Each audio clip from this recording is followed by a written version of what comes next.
السلام عليكم ورحمة الله وبركاته. طبعا اليوم تجربتنا هو للفشق العراقي، المنتج العراقي، مثل ما شفنا بعض الأخوة الصيادين اللي سقطوا بيه ومزقوا نزلوه أسفل السافلين. هذا زي وديت ما تشوف مهدي فر الباكيت ميدن ان عراق. هذا العراق.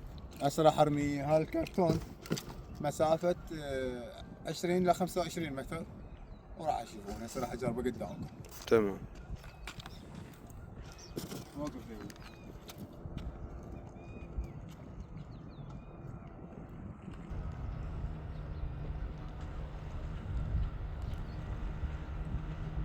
وقفته؟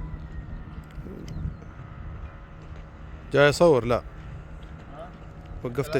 وقفت شوي عادي. يلا مهدي ارمي.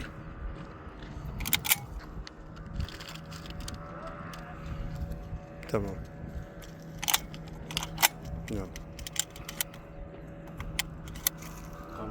بس انتظر لحظة. يلا لين نقرب على الهدف. يلا هسه قربت على الهدف.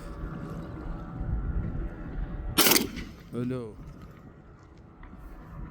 يلا مهدي. هسه راح اجي.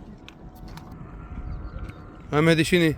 هاك زي هذا قدامك. الصجم شوفوا قبالكم بال50 صجمة تقريبا. يعني اي بال50 اكثر من 50 صجمة. 25 طبعا 25 متر بعدته. وهذا اللي رامي قدامكم ولا حد يقول تعبان. الله وكيلكم في شق. وتحياتنا للمنتج العراقي. احنا المفروض نعتب على الصياده، يعني انت المفروض تشجع المنتج العراقي. انت مو تروح والله تدافع للتركيا، هاي لو شنو تدافع لذن المناه. هذا عراقي، يعني يكون انت شويه تحن لبلدك، يعني واحد يشجع المنتج العراقي. وتحياتنا لكم، ربي يحفظكم ان شاء الله.